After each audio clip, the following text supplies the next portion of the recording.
Hey, what's up guys? I'm Adrian Ramirez. Hope you guys are having a great day. Before I start, help me out by smashing the like button and subscribe. Today I'm going to be sharing with you guys why Mark Cuban and Kevin O'Leary hate Uber.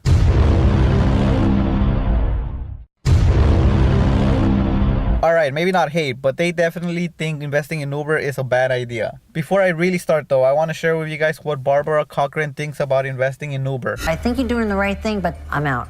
If the founders of Uber were to pitch the business in Shark Tank, they would probably not get any money from the sharks. In separate interviews, both sharks shared that investing in Uber stock now that it has gone public is not something they would even consider doing. Kevin O'Leary was the most brutal in evaluating the rideshare company on CNBC. O'Leary stated that Uber is not worth investing in since it doesn't have any cash flow. If it has no cash flow, just say no. And I have listened to my little Charlie ever since the late 90s, and I've been right 100% of the time. O'Leary shares on the interview that he invested in a company called Toys.com and lost all of his money because the company didn't have any cash flow. Toys.com eventually went bankrupt because of it. Since that day, O'Leary doesn't invest in companies without any cash flow because it is just pure speculation, according to him. He calls Uber a valueless company because it doesn't have any cash flow and it is all pure speculation at the moment. O'Leary also mentioned the fact that Uber actually subsidizes rides for its users just to gain market share. This company is valueless. It doesn't have any cash flow. It's a speculation. It's no different than putting your money down on red or black in Vegas than giving money to one of these losers. He considers this one of the largest transfers of wealth due to the fact that Uber subsidizes the cost of rides by as much as 30%. O'Leary suggests that Uber might as well appoint Elizabeth Warren as their CEO since they are doing so much subsidizing. O'Leary goes full savage on CNBC and states that Uber should have a value of around $20 billion. So the floor is probably $20 billion.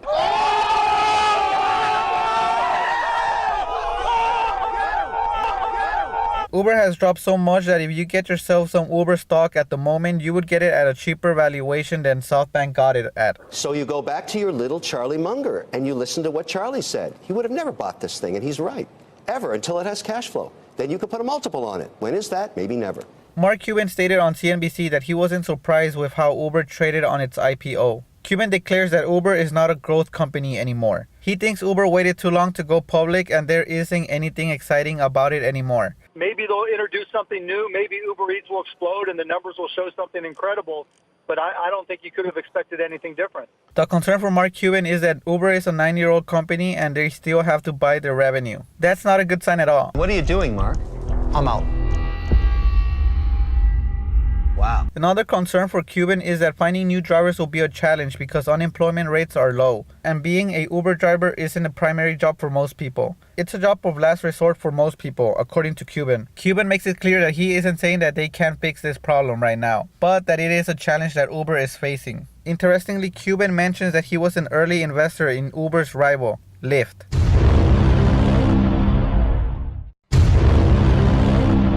He invested $1 million back in 2014 and pushed them to go public from that moment on, but they didn't listen to him. Cuban goes on to explain how Zoom, Pinterest, Uber, and Lyft all waited too long to go public. Mark Cuban blames the approach Silicon Valley's venture capitalists have taken, where startups are kept private during the years where they're enjoying the biggest rates of growth. This only helps early investors have huge returns and very little for late-stage investors. Further on, Cuban suggests that Silicon Valley valuation methods are not very good at valuing companies, since the price of Uber stock has gone down so much since going public. I agree with Mark Cuban and Kevin O'Leary. Uber is way too overvalued and are losing billions of dollars every year. In 2018, it reported an operating loss of $3 billion.